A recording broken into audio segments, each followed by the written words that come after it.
Rising India news 24। नमस्कार Swami ji, SC/ST के बारे में लोगों में जो अभी दहशत बना हुआ है, गाहे बगाहे हर प्रदेश में या किसी भी क्षेत्र में कोई भी बात होती है तो लोगों को मुकदमे का डर होता है, मुकदमा हो भी जाती है। क्या इसका क्या उपाय है, कैसे वो लोग? देखो, जब जो अंग्रेज थे ना, उन्होंने जो कानून बनाए वो जनता के शोषण के लिए, उनको कंट्रोल करने के लिए बनाए। ऐसे ही यह जो SC/ST एक्ट है, अभी धन उगाही, लोगों को हरेस करने, शोषण करने के लिए ही बना है।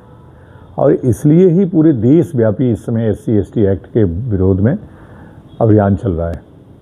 आपने देखा होगा कई न्यायाधीशों ने इस पर टिप्पणी किया है और ये कहा है कि यह आज ये धन उगाही का एक साधन बन गया है और हो भी रहा है जी। कई लोग टूल्स के रूप में प्रयोग कर रहे हैं, हथियार के रूप में प्रयोग कर रहे हैं कि हमारा कोई SC आदमी है, आपके ऊपर SC/ST केस लगवा देंगे।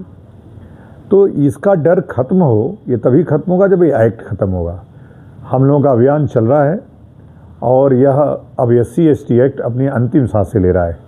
आने वाले कुछ ही महीनों में SC/ST एक्ट या तो न्यायालय समाप्त कर देगा या तो भारत सरकार समाप्त कर देगी। सबको समझ आ चुका है कि इस एक्ट का सर्वाधिक दुरुपयोग हो रहा है।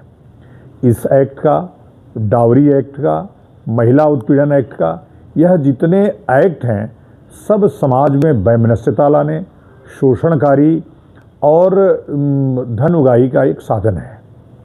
तो इसको समाप्त होना ही चाहिए। जी, अभी एक और चंद्रशेखर रावण का एक बयान आया है और वो SC/ST एक्ट को ही लेकर धमका रहे हैं। इस तरह के बयान कई बार वो पहले भी दे चुके हैं। देखिए, SC/ST एक्ट का आधार ही चंद्रशेखर रावण को नेता बनाया।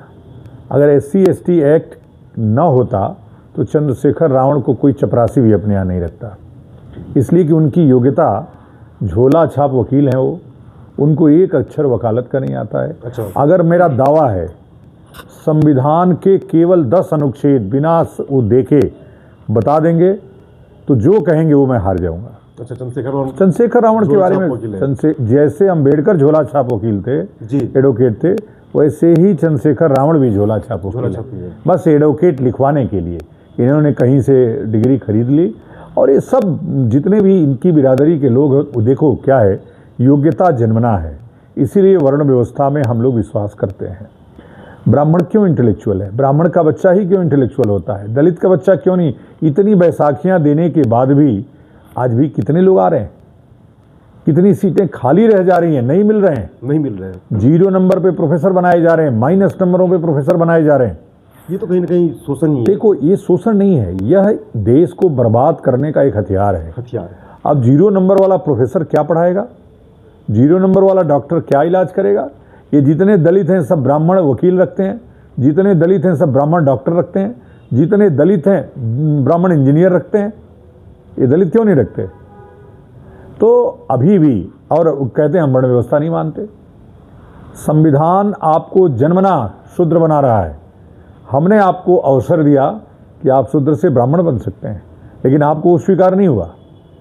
आपने शूद्र के घर में, जाटों के घर में जन्म लिया, जाटो ही रह गए, यह आपको स्वीकार था। जो भी है, यह देश अभी डेमोक्रेटिक सेटअप है, संविधान से चल रहा है। हम सबको संविधान का आदर करना चाहिए।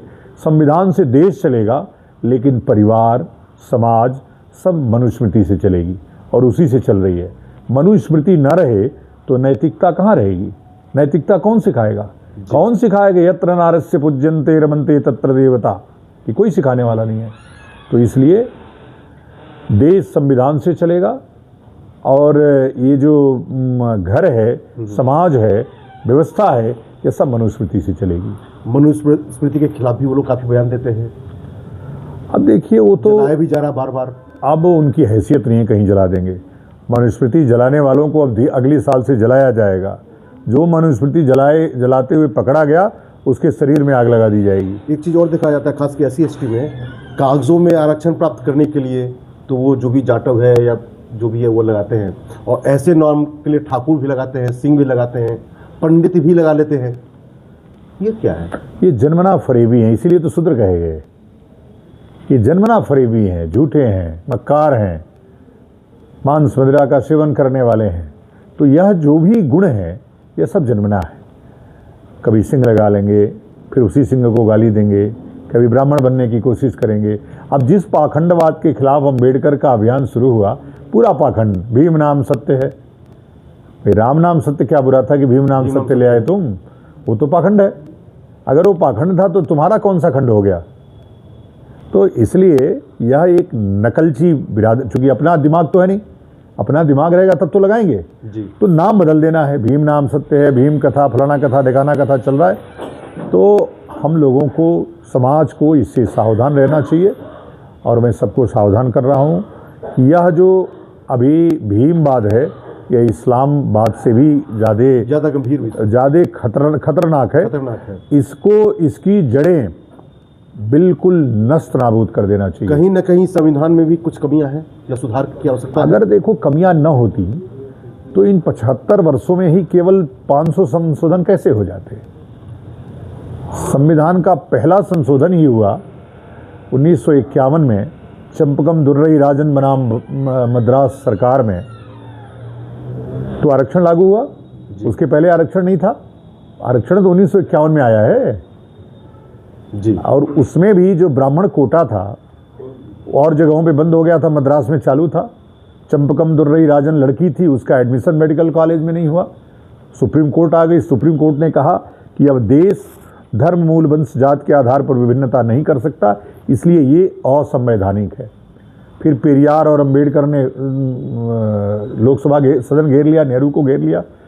चुनावी वर्ष था, 1952 में चुनाव होना था, इसलिए उनको लगा कि आनंद फानन में संविधान के फंडामेंटल राइट में संशोधन हुआ।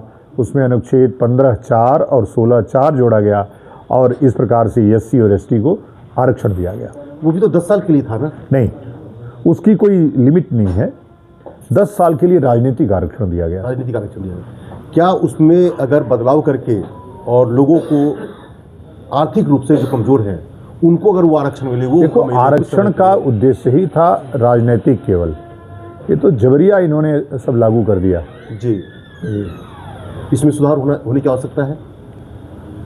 नहीं, ये तो समाप्त होने की आवश्यकता है। सुधार की आवश्यकता ही नहीं, समाप्त होना चाहिए। जन सामान्य मंच इस चीज को उठाएगा? जन सामान्य मंच तो इसी के लिए बना है। जन सामान्य मंच तो इसके लिए ही बना है कि जन सामान्य की बातें उठाए।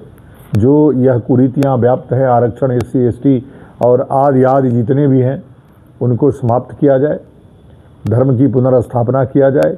जो हमारी सांस्कृतिक व्यवस्थाएं हैं वो समाप्त हो रही हैं, हमारी जो धार्मिक संस्थाएं समाप्त हो रही हैं, उनको रोका जाए, उनका संरक्षण किया जाए।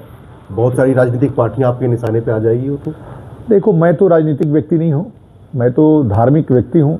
धर्म की स्थापना, धर्म का संरक्षण, यही हमारा कर्तव्य है। अब राजनीतिक लोगों को खराब लगे तो लगता रहे, उससे हमको कोई फर्क नहीं पड़ता। तो धर्म से भी कोई मतलब नहीं है। ये तो नहीं कह सकते। वोट बैंक के लिए तो है ना। वोट बैंक के लिए मोदी जी सोमनाथ घूम रहे हैं, अयोध्या बनवाया उन्होंने, काशी विश्वनाथ बनवाया उन्होंने। तो ये सब वोट बैंक की राजनीति है। बहुत बहुत धन्यवाद स्वामी जी आपका। नमो नारायण। देश और दुनिया का सबसे तेजी से उभरता हुआ news channel rising India news 24। Channel को सब्सक्राइब करें, लाइक करें और वीडियो को शेयर करें।